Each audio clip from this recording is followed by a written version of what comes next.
Hello guys, this is Vishwajeet from systematic English speaking channel में आप सभी का स्वागत है।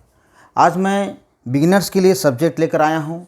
पिछले दिन मैं सब्जेक्ट के बारे में बतलाया था और उसी सब्जेक्ट से ही ये सब्जेक्ट लिया गया है। तो देखिए, तो सब्जेक्ट किस तरह का होता है। सब्जेक्ट जैसे मान लीजिए आई है, आई मीन्स मैं, यू मीन्स तुम या आप कह सकते हैं, आप। और ये दो ठो समझना है आपको, प्लूरल सब्जेक्ट और जब एक से अधिक, मोर देन वन,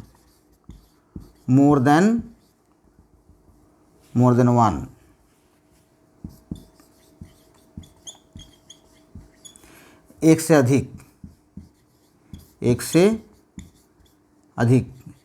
अधिक कर्ता अगर रहेगा तो उसे प्लूरल सब्जेक्ट समझिएगा।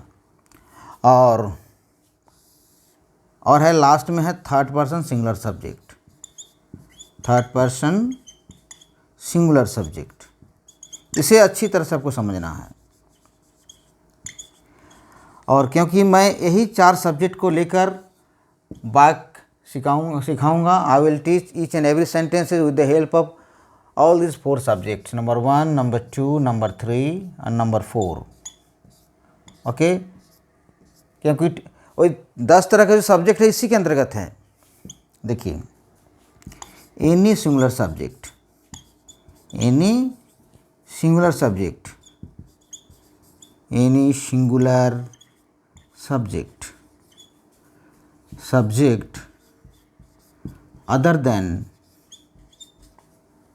other than I or you, I and you is called third person singular subject।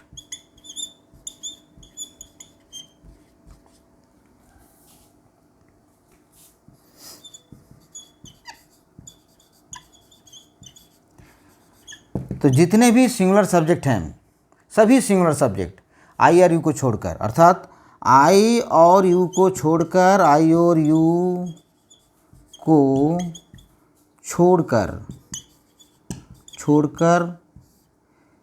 सभी सिंगुलर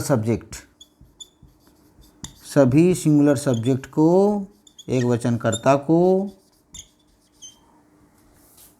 सिंगुलर सब्जेक्ट को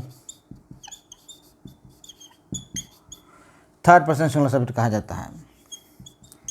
थर्ड पर्सन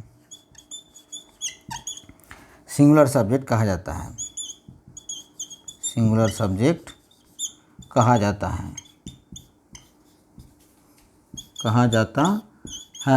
देखिए, तो इसका उदाहरण भी आपको समझना है। ये दो ठो तो उदाहरण आप समझ गए हैं। तो प्लूरल सब्जेक्ट का उदाहरण आप अच्छी तरह समझिए। तो जितने भी, अब एक एक करके सब दिखा, इसका स्क्रीनशॉट ले लीजिए आप पहले। Thank you. तो देखिए, अब आपको समझना है प्लूरल सब्जेक्ट और थर्ड पर्सन सिंगुलर सब्जेक्ट किसे कहते हैं। तो मैं डिफिनीशन तरह के तरह दे दिया, सब कुछ डिफिनीशन में है। अगर डिफिनीशन अच्छी तरह से समझिएगा तो इसमें समझने में कुछ दिक्कत नहीं है। फिर भी मैं बारीकी से समझाने की कोशिश कर रहा हूँ। तो देखिए, क्योंकि सब्जेक्ट अगर आप अच्छी तरह से पहली बार नहीं समझेंगे तो कोई भी सेंटेंस आपको समझ में नहीं आएगा। प्लूरल सब्जेक्ट, तो कुछ प्लूरल सब्जेक्ट तो आसानी से समझाया जा सकता है, कुछ प्लूरल सब्जेक्ट समझने में थोड़ा दिक्कत होता है। तो देखिए, जैसे प्लूरल सब्जेक्ट हम समझते हैं, जैसे राम एंड श्याम, 2 व्यक्ति है, एक से अधिक, तो एक से अधिक होगा तो प्लूरल सब्जेक्ट हो गया।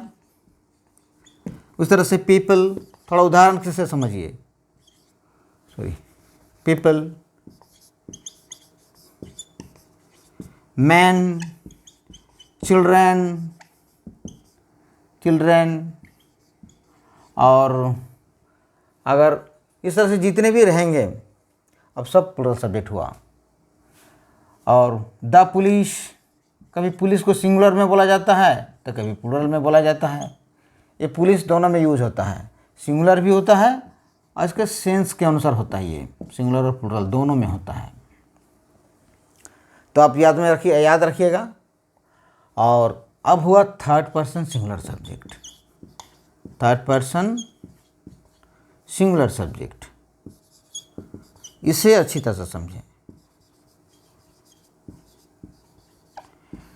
तो third person singular subject, all other subject, all the singular subject is called third person singular subject. All the singular subjects other than I and you, I और यू को छोड़कर कोई भी सिंगुलर सब्जेक्ट को कहा जाता है थर्ड पर्सन सिंगुलर सब्जेक्ट। जैसे मान लीजिए my mother, my mother, my mother कितने एक ठो है, एक ही ठो है। अगर मैं आवर मदर कहूँ तो बहुत से छात्र बोल देते हैं प्लुरल आवर मदर कहने पर। तो आवर मदर भी थर्ड पर्सन नंबर हुआ क्योंकि माँ तो एक ही है। इस तरह से तो आवर मदर हो गया। उस तरह से सिंटैक्स में देखिए कुछ समस्या आ जाते हैं बच्चों को, जैसे Ram as well as they, as well as they, तो इसमें सब्जेक्ट कौन हुआ? तो एज वेल के एज के पहले जो सब्जेक्ट होता है वह होता है थर्ड पर्सन सिंगुलर सब्जेक्ट। देखिए अगर यहाँ पर रहा यू दे रहा तो ये प्लुरल सब्जेक्ट होगा। तो एज वेल एज के बाद जो भी हो तो उसे थर्ड पर्सन नंबर माना जाता है। जो भी नहीं, सॉरी, अगर वह प्लुरल हुआ तो प्लुरल सब्जेक्ट होगा, अगर थर्ड पर्सन सिंगुलर सब्जेक्ट हुआ तो थर्ड पर्सन सिंगुलर सब्जेक्ट हुआ। तो इधर एज वेल एज के पहले राम है, राम जो कि एक वचन है, थर्ड पर्सन सिंगुलर नंबर हुआ। उसी तरह से अगर कहेंगे ये इस तरह से यू और ही, तो देखिए ही और के बाद जो सब्जेक्ट हुआ इसे मानेंगे थर्ड पर्सन सिंगुलर सब्जेक्ट। अगर यहाँ पर दे रहा था तो प्लुरल हो जाता। तो ये सिंटैक्स में आप इसके डिटेल्स में सीखिएगा, यहाँ पर सीखने में थोड़ा दिक्कत होगा। तो थर्ड पर्सन सिंगुलर नंबर में अब यही समझ लीजिए जो एक ठो हो इस पृथ्वी पर, जो एक किसी का नाम भी हो सकता है जैसे सुमन, किसी भी एक वस्तु भी हो सकता है, द फैन भी हो सकता है, ये फैन कुछ भी हो सकता है, लेकिन सब कुछ देखिए एक ठोकर की है। तो जब एक ही बुझाए और वह आई और यू नहीं लगे तो उसे समझिएगा थर्ड पर्सन सिंगुलर सब्जेक्ट। यही अंतर है। तो आशा करता हूँ आप सभी को थर्ड पर्सन सिंगुलर सब्जेक्ट आ गया होगा।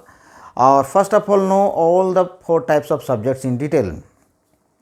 I have told you all the subjects in the previous video lectures in detail. They are 11 types. They are of 11 types, but now here I am telling you only 4 types. All the 11 types come under these 4 types, because if I tell about the infinitive phrase means third person singular subject. Gerund phrase means third person singular subjects.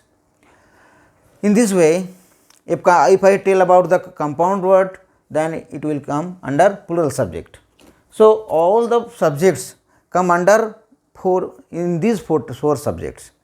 और those pronouns में भी use होता है, these plural में, those, okay, लिख लीजिएगा।